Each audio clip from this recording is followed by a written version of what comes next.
ভাই একটু এদিকে আসেন, একটু পানি লাগবে। ধুর, না, এই সিমড়ার জন্যই রেস্টুরেন্টের বদনাম হয়ে যাবে। এ তোর কি হয়েছে? ওই টেবিলে তোর ডাকতেছে, তুই যাস না কেন? আর বলিস না, লুঙ্গি টুঙ্গি পরে চলে আইছে এই রেস্টুরেন্টে খাতি। ওনাদের জন্য কি এই রেস্টুরেন্ট? ওনা খাবে রাস্তার পাশের কোনো একটা হোটেল দিয়ে। সকাল সকালই মাথাটা গরম করে দিল। আরে বাদ দে, লুঙ্গি পরে শুক আর জাঙ্গি পরে শুক, কাস্টমার তো যেটা চাইছে ওটা নিয়ে যা। ওরে বাবা, তুই তো একটা ভালো কাস্টমার পাইছিস। খাবার পর তো তোরে 500 টাকা টিপস দিয়ে যাবে না। ওই খয়রা থেকে আমার টিপস দিয়ে যাবে না? অত দরদ আমার নাই। তোর যদি দরদ হয় তুই খাওয়া, আর ওরে আমি খাওয়াচ্ছি। ঠিক আছে, তুই আমার কাস্টমারে খাওয়া, আমি ওনার কাছে যাচ্ছি। আচ্ছা ঠিক আছে, যা যা। ওয়েটার, এই ওয়েটার। জি স্যার, আসছি।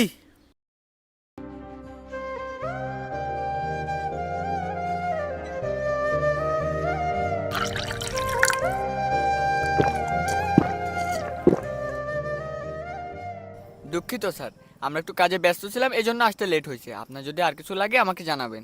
ও আল্লাহ, এই লোকটার কথাবার্তা দি জম্মের মতন সুন্দর। আচ্ছা ঠিক আছে। Okay sir. রেস্টুরেন্টের ওয়েটারদের ব্যবহার থাকবে এই রকম সুন্দর, কিন্তু উনার ব্যবহার এত খারাপ কেন?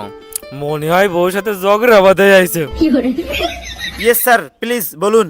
কই থাকো? কাজের সময় খুঁজে পাওয়া যায় না? পানি ঢালো শিগগিরই। এই এদিকে আসো তো। জি স্যার। ওইখানে কি হয়েছে? স্যার, আমাদের এখানে একজন লুঙ্গি পরে কাস্টমার আসছে, তাজুল তার সাথে রাফ ব্যবহার করছে। রাব ব্যবহার কেন করবে? কাস্টমার সবাই সমান। আচ্ছা তুমি যাও, আমি দেখতেছি ব্যাপারটা। জি স্যার।